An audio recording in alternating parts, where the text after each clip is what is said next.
Bonjour à toutes et à tous, c'est LK. On se retrouve aujourd'hui en ce samedi 11 janvier 2020 pour parler tout simplement des actualités qui ont été données jeudi par rapport au Pokémon Direct de Pokémon. Alors je fais la vidéo que là parce que je voulais vous la faire hier, mais j'ai mis une vidéo sur les Argus.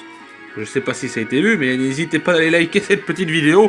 Et si vous mettez, allez, ne serait-ce que 10 pouces bleus, et ben on filmera tout simplement ce qui se passera dans Pokémon épée ou Pokémon bouclier, tout dépend. Je vous montrerai ce qu'on peut voir tout simplement parce qu'il y a une petite mise à jour qui a été faite et je vous ferai peut-être aussi du donjon mystère. Likez juste au moins, allez, on va dire 20 likes. Si j'ai 20 likes, je vous fais du donjon mystère à démo et je vous ferai le jeu en plus. Parce que Pokémon Donjon Mystère, DX, donc équipe de secours rouge et équipe de secours bleu, équipe de secours rouge qui était un jeu GBA et équipe de secours bleu qui était un jeu DS, vont tout simplement sortir en remake du jeu. Donc la démo est sortie jeudi et tout simplement le jeu sort le 6 mars. C'est bien ça, le 6 mars. Donc on a eu un Pokémon Direct. Vous vous souvenez du... Bah oui, vous devez vous en souvenir. Je vous avais fait une petite vidéo pour vous expliquer l'histoire du jeu. Et bah tout simplement, là on peut le jouer en 3D. Le jeu est vraiment bien fait. Voilà. Celui-ci sortira le 6 mars 2020 et une démo est disponible sur le Nintendo eShop. La sauvegarde de la démo est transférable sur la version finale. C'est-à-dire que si vous jouez votre jeu là, vous pouvez reprendre votre jeu après. Ce qui est bien. Ce qui est très bien. Ce qui est même très très bien. Voilà. Moi j'avais testé Salamèche et Carapuce puisque c'était l'équipe que je m'étais fait de base. Et donc du coup bah voilà, j'en profite pour vous le dire. Voilà. On peut voir tout simplement les Kecléons, hein, pour ceux qui se souviennent. Le Kecléon vert, il vend les objets. Et le rose, il vend tout simplement les CT. Alors les CT sont moins chers apparemment. Hein. J'ai été voir. Avant, c'était je ne sais plus combien de Poké-Dollars. C'était 6000 Poké-Dollars, je crois. Et là, maintenant, c'est un peu moins cher. Voilà. Les CT, je sais pas si elles sont illimitées. Ça, on le verra dans le jeu. J'avoue que j'ai pas vraiment testé. J'essaierai de tester ça. Je vous tiendrai au courant. Et on a eu tout simplement une annonce du pass d'extension de Pokémon épée et bouclier. Pokémon épée et bouclier ont prévu des passes d'extension, donc il y en a deux. Il y en a un qui sort au mois de juin, donc c'est tout simplement le premier, qu'on verra après. Il sort au mois de juin, on ne sait pas encore, on sait que c'est au mois de juin.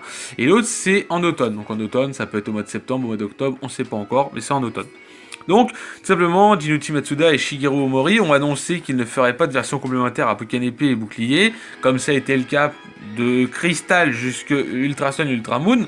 Vous savez, hein, les versions complémentaires, je vous ai dit Crystal, Émeraude, Platine, etc., jusqu'à Ultra Sun, Ultra Moon. Voilà. Ils ne veulent plus faire ça, ils préfèrent tout simplement mettre des DLC. Ils n'ont pas spécialement tort, puisque Ultra Soleil et Ultra Lune a été vraiment une grosse déception pour ceux qui ont joué au jeu. Hein, moi j'ai joué au jeu Ultra Sun, Ultra Moon, et je sais que j'ai été très déçu parce que tout simplement, baissez un peu le son, j'étais un peu déçu parce que tout simplement, c'était la même histoire. Si ça avait été autre chose, on n'aurait rien dit. Mais là le problème c'est que c'était la même histoire complètement. Donc du coup c'était vraiment un gros problème. Donc du coup ils ont tout simplement décidé de mettre fin à ça. Et donc peut-être que maintenant on aura des DLC. Donc on n'aura pas d'épée et bouclier 2. Hein. Je me voyais avec un épée et bouclier 2. Mais non, on n'aura pas de ça. C'est d'un côté pas plus mal. Le pass d'extension. Donc tout simplement voilà les images en dessous qu'on peut voir. Le premier pass d'expansion est composé de 2 DLC. L'île solitaire de l'armure qui sort fin juin 2020 donc sur les et t'as les terres enneigées de la couronne qui sort en automne 2020 mais on sait pas encore quand. Donc chaque partie ajoute de nouveaux Pokémon ainsi qu'une possibilité d'attraper des Pokémon des versions précédentes qui n'étaient pas disponibles sur Pokémon épée et bouclier. Environ 100 des anciennes versions par partie. Donc la première partie on aura 100 Pokémon et l'autre on aura 100 après parce que 200 voilà. Donc voilà, c'est ça. Tout simplement, on a là, si on veut, sur le pass d'extension, si on veut tout simplement, on peut déjà commencer à payer les 29,99, donc c'est 30 €. Et on pourra avoir une tenue soit Pikachu ou Evoli, voilà. On aura des vêtements avec un nouveau sac à dos, tout ça. On a tout simplement ce nouveau Ramolos de Galar qui a été tout simplement leaké à ce moment-là. Voilà. Qu'est-ce qu'on peut dire sur lui? Déjà, comme on peut voir en bas, c'est marqué qu'il a été guéri Pokémon crétin, mais il a perdu son type O. Et les gens, ils sont... Comment ça, il a perdu son type O? Et il est que type Psy. Donc Psy pur, on sait que c'est pas ouf. Mais on a vu sur le Pokémon Direct, alors ça a été légèrement effacé. Je crois que c'était Roi Gada qu'on voyait avec le coquillage sur la tête. Donc c'est oui, Roi Gada. Mais qui a été gribouillé exprès pour pas qu'on puisse voir. Ce sera tout simplement dit peut-être pour lorsqu'on aura les DLC. Voilà. Les Ramolos de la région sont devenus friands de la graine de Galanoa, une plante endémique à Galar. Il s'agit d'une épice de cuisine encore utilisée aujourd'hui au fil des générations. Les Ramolos de Galar ont commencé à sécréter des particules de cette même épice qui leur ont donné leur apparence actuelle. Des journées à passer à rêvasser. Ramelos de Galar passe ses journées à se prélasser sur les plages, le long des rivières de la région, sans jamais penser à rien. Il arrive parfois que son visage se crispe brusquement, bien qu'il retrouve son air absent en un rien de temps. Ce changement soudain de comportement serait dû à l'accumulation des pellicules de Galanoa dans le cerveau de Ramelos. Il se mettrait ainsi à penser intensément à une chose en particulier avant de l'oublier dans la seconde. Il l'oublie dans la seconde, voilà. Qui suit. Les Ramelos de Galar évoluent en Flacados de Galar grâce à l'objet provenant d'Isolarmure. Ils peuvent également évoluer en Wagada grâce à l'aide d'un objet que vous pourrez obtenir un couronnage. Il est déjà possible d'obtenir un Ramelos de Galar sur qu'un épée et bouclier, mettant le jeu à jour et se rendant à la guerre de Brasswick en passe d'extension non obligatoire. Voilà. Ça, c'est l'île solitaire de l'armure, c'est le premier pass qu'on aura. Tout simplement, on va être dans une île avec tout simplement, il y aura la même chose, ce sera des terres sauvages, en fin de compte. La même chose, on aura simplement accès aux mêmes terres sauvages et tout, il n'y a pas de souci, on aura des raids et tout, donc c'est bien. Voilà.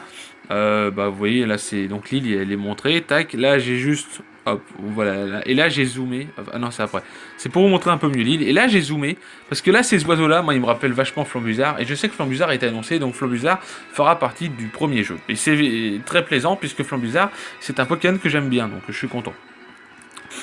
On aura des nouveaux objets, enfin des nouvelles fonctionnalités. On aura le Charme X qui permet d'augmenter l'XP des Pokémon, voilà. On a un nouveau maître des capacités pour apprendre des capacités inédites que nous n'avions pas aujourd'hui.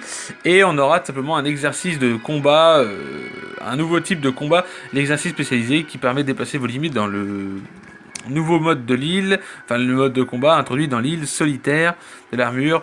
Exercice spécialisé sur les Pokémon, vous pourrez utiliser sur leur type, ce sera expliqué tout ça. Et voilà, ça permet d'utiliser des choses. Un nouveau type de combat, donc voilà, je viens d'en parler. On a Moustar, donc Mustar, excusez-moi, Mustar, moi je l'appelle Moustar parce que je trouve que Moustar ça va mieux. Mais c'est Mustar ou Moustar, moi je l'appelle Moustar. Moustar qui est tout simplement celui qui s'est chargé d'entraîner Tarak. En fait, c'est ce dresseur de légende fut jadis maître de Galar durant 18 années consécutives, bien que le phénomène Dynamax ne soit intégré au combat de la Ligue. Aucun remords car il détient à ce jour, d'ailleurs, il détient encore à ce jour. D'ailleurs, Mustar fait le premier à repérer le potentiel latte de Tarak tant qu'il l'a formé pour que celui-ci devienne maître à son tour. Deux nouveaux rivaux feront leur apparition sur l'île Armure. Il s'agit de dresseurs talentueux et spécialisés respectivement de type poison ou de type psy. Chacun s'entraîne ardemment dans l'espoir de devenir un jour une arène et un stade dédié à votre rival. Donc tout simplement, Sophora, une fille de type qui est exclusif à Pokémon épée et qui est exclusif au type poison. Voilà, elle est exclusive type poison. Voilà, on la rencontre tout simplement, enfin on rencontre aussi Saturnin qui est un garçon, je crois, ou une fille, je sais pas, apparemment ça c'est un garçon, qui est forcément dans Bouclier, voilà. C'est pareil, sauf que lui il est type psy, voilà. Voilà. On a tout simplement Wishour, c'est un nouveau Pokémon, enfin plutôt un Pokémon légendaire. C'est un Pokémon légendaire, c'est ce qui est marqué, c'est un Pokémon Kung Fu, c'est le premier Pokémon légendaire du DLC en fait, et ce fameux Wishour c'est celui qu'on va tout simplement recevoir pour notre entraînement, et tout simplement Wishour c'est un Pokémon légendaire, un Pokémon appliqué et assidu. Wishour suit un entraînement rigoureux visant à renforcer aussi bien que son corps que son esprit. Chaque défaite pour lui est une source de motivation qui le pousse à s'entraîner encore plus d'ardeur dans le but de devenir fort. Il possède un organe dans son ventre qui produit l'énergie combative et il augmente la quantité de chaque bataille grâce à de diverses techniques de respiration et de concentration. Un petit peu comme Charmina pour les techniques de concentration et de respiration. Il vit longtemps dans une forêt montagneuse, bien que les Wishours sauvages vivent actuellement dans des montagnes très éloignées, c'était toutefois une espèce endémique de la région de Galar. On peut lire dans les livres historiques que ces Pokémon accompagnaient les explorateurs et les marchands d'antan.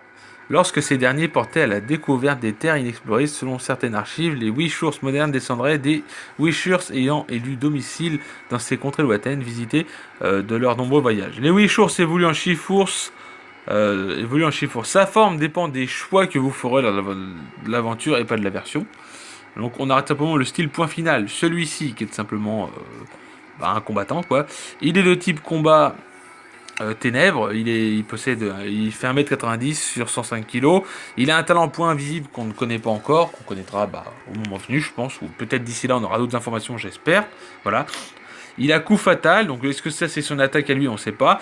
Cette forme de Chifours privilégie le combat sans retenue. Lorsqu'il est enragé, il attaque son adversaire jusqu'à l'avoir totalement pulvérisé. Le mouvement du style point final est souvent direct et consistant à charger en ligne droite.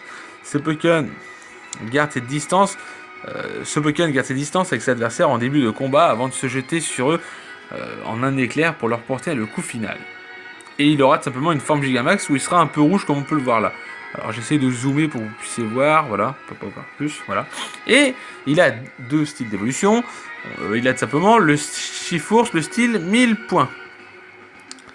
Et du coup, le style 1000 points, tout simplement, c'est un Pokémon qui possède la même taille, le même poids, mais il est de type combat et eau. Et combat et eau, c'est un peu meilleur que combat ténèbres. Après, tout simplement, il possède aussi le talent point invisible, il a l'attaque échaînement effréné, donc sous cette forme, Chifours est doté d'un tempérament calme et posé, il observe ses adversaires en évitant leur attaque, et le style 1000 points consiste à utiliser des mouvements fluides pour parer en douceur les coups des adversaires avant de l'assaillir avec un torrent de frappe rapide. Voilà, et donc c'était la forme Gigamax qu'on a là. Ensuite, on a appris que Gorithmic et Pyrobut ont enfin leur Gigamax, pas que lui, les Argus aussi, et Florizarre aussi. Alors tout simplement, le petit tambour de Gorithmic devient une batterie en forêt. Pyrobut, on le voit pas très bien parce que j'ai pas pu prendre autrement, mais il est sur une boule de feu avec des yeux et tout. Les Argus, sa queue lui fait une sorte de tour et il est en mode sniper, voilà. Florizarre Gigamax, c'est Florizarre mais en mode un petit peu hamburger si on veut, avec les feuilles recouvertes, voilà. Et on a tout simplement Tortank Gigamax, qui est simplement beaucoup plus gros, avec un petit peu plus de pics sur sa carapace, et voilà. Je connais pas encore les effets de leur Gigamax, mais dès que je le saurai, je vous en tiendrai au courant. Et on a tout simplement la deuxième partie qui sortira en automne, la couronne enneigée, donc c'est dans un endroit gelé, comme son nom l'indique, c'est des terres enneigées, et ça se déroule dans le royaume de Courneige, et vous allez découvrir de somptueux paysages et ce territoire immaculé afin de survivre au milieu de cette montagne glaciale escarpée. Les habitants de Courneige vivent tout simplement dans une petite vie tranquille. Ah, ça a coupé, ne vous inquiétez pas. Ah, voilà, c'est bon. C'est revenu la musique. Voilà. Donc du coup, voilà, ils vivent dans un endroit glacial. Non, je le dirai après ça. Donc les terres, voilà, on peut voir, voilà, vous voyez, ça c'est une sorte de château, tac. On a nommé le fonctionnement, le mode coop, on pourra être en coop avec les gens. Donc cette extension permettra d'explorer les andes de Pokémon de Courneige avec vos amis. La coopération entre eux sera formidable, primordiale. Si vous le souhaitez avancer plus loin d'ailleurs, plus profond de ces andes se cachent certains Pokémon légendaires, donc de Mewtwo jusqu'à Solgaleo et Lunala. En parlant surtout des Pokémon de Jaquette, mais on aura aussi des Météos, je crois. Enfin, c'était marqué. Donc voilà. Donc Groudon et Kyogre reviennent. Est-ce qu'il y aura la forme primale pour Groudon? Je sais pas. J'espère bien qu'il l'aura. J'imagine que oui. On a Silveroy, un Pokémon comme Celebi du même type, Psy-Plante avec le talent Tension, qui est un Pokémon roi. Clairement, Celebi c'est pas le meilleur. Alors j'espère que tout simplement il sera un peu meilleur que Celebi, qu'il aura accès à feu ensorcelé, à tous les genres. Sinon, c'est un peu compliqué. Sinon, ce sera compliqué puisqu'il sera tout le temps derrière Celebi. Jack Celebi, il se débrouille parce qu'il a un bon talent. C'est Natural Cure, Médic Nature, qui lui permet de se soigner de problèmes de statut dès qu'il switch dans une Pokéball, donc c'est très fort. Lui, il a que tension. Faut juste souhaiter qu'il ait un bon talent caché, qu'il l'aide parce que sinon. Et s'il a Médic Nature, alors il sera comparé par Celebi. C'est un noble souverain, ce Pokémon araignée jadis c'est la région de Galar, malgré son apparence frêle, délicate, chacun de ses gestes est rempli de grâce et de splendeur, il est également doté d'une grande intelligence, et on dit capable de voir passer le présent, l'avenir et le futur. Ensuite on a les Régis qui ont des nouvelles formes, alors je sais pas si c'est des formes Gigamax ou des formes de Galar, je peux pas dire. Là on peut voir que tout simplement on a Régistyle et Régirock, c'est ça, oui, Régirock. de type électrique et Régistyle de type dragon, je dirais. Voilà. On a un Sulfurin tout noir de type peut-être feu ténèbres, je sais pas. Un Articodin qui lance des lasers, donc il serait de type feu. Feu. Je dis des bêtises, feu, il n'y a pas de type feu. Hein. Excusez-moi. Il serait de type. Je sais pas. Glace. Psy. Je sais pas, les lasers, ça me fait penser au psy, je sais pas. Et un Elector qui serait peut-être de type électrique combat, je sais pas.